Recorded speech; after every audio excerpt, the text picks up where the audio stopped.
ചിന്ത good morning. Good morning. കുറെ കാലമായല്ലേ കണ്ടിട്ട്? ഇവിടെ വിട്ടു പോയായിരുന്നോ? ഇല്ലല്ലോ, ഇവിടെ തന്നെ ഉണ്ട്. എവിടെ പോകാൻ അല്ലേ? ഓക്കെ. ചിന്ത ജീവിതമൊക്കെ എങ്ങനെ പോകുന്നു? നന്നായി പോകുന്നു സാർ.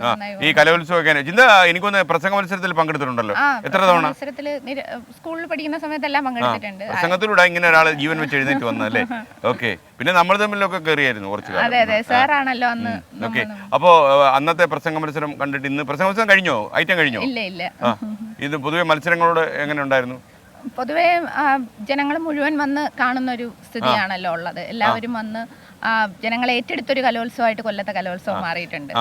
ഞാൻ ഒരു രഹസ്യം ചോദിക്കട്ടെ. സാധാരണ ഈ വിദ്യാഭ്യാസ മന്ത്രി കലോത്സവം നടക്കുമ്പോൾ വലിയ ടെൻഷൻ നടക്കുന്ന മന്ത്രി ശിവൻകുട്ടിക്ക് ടെൻഷൻ ഒന്നുമില്ല.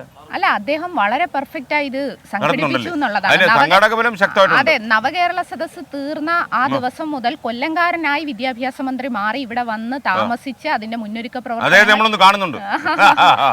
കാരണം അതായത് ഞാൻ ഈ ടി എം ജേക്കബ് കലോത്സവം നടന്ന കാലം മുതൽ ഇത് ശ്രദ്ധിക്കുന്ന കാര്യം. ഞാൻ കലോത്സവ വേദിയിലൊക്കെ ജഡ്ജിയായിട്ടൊക്കെ പോകുമായിരുന്നു. അപ്പോൾ അന്നത്തേക്ക് മന്ത്രിക്കൊക്കെ വലിയ ടെൻഷനാണ്. മറ്റേ അവിടെ ഈ പ്രശ്നം നടക്കുന്നു, UD പ്രശ്നം നടക്കുന്നു, അവിടെ ആ പ്രശ്നം നടക്കുന്നു, ചായ കിട്ടുന്നില്ല, കുടിവെള്ളമില്ല, അങ്ങനെ 100,000 പ്രശ്നങ്ങൾ. കാര്യം ഇത്രയായിരം ഇപ്പം തന്നെ 14,000 പ്രതിഭകൾ തന്നെ വന്നിട്ടുണ്ട്. അത് പിന്നെ ടീച്ചേഴ്സ്. അപ്പോൾ ഇവരെല്ലാം അടക്കി ഭരിച്ച് മന്ത്രി ശിവൻകുട്ടി മുന്നോട്ട് പോയിക്കൊണ്ടിരിക്കുക. മുകേഷ് അല്ലേ നമ്മുടെ കമ്മിറ്റി കൺവീനർ? വളരെ നന്നായിട്ട്. അതേപോലെ കൊല്ലത്തെ മന്ത്രിമാര് ബാലവത്സ സജീവമായിട്ടുണ്ട്. ചിഞ്ചുറാണി മിനിസ്റ്റർ ആയാലും രണ്ടുപേരും അതിൽ സജീവമായിട്ടുണ്ട്. ബാലോത്സവ ചെയർമാൻ എന്നുള്ള നിലയിൽ എല്ലാ ഒരുക്കങ്ങളും നന്നായി ചെയ്യുന്നുണ്ട്. അപ്പോൾ ചിത കലോത്സവം നന്നായിട്ട് നടക്കട്ടെ, നന്നായിട്ട് നടത്തണം. കൊല്ലക്കാരി എന്നുള്ളതിൽ സന്തോഷമുണ്ടല്ലോ. പിന്നെ ഞാൻ ദൃശ്യവിസ്മയത്തിന്റെ ചെയർപേഴ്സൺ ആയിരുന്നു. അതിന് നന്നായി ആ പരിപാടി ഉദ്ഘാടനത്തിൽ നടന്നു. പിന്നെ തിരക്കിലേക്ക് ഇറങ്ങിക്കോളൂ. Okay, thank U.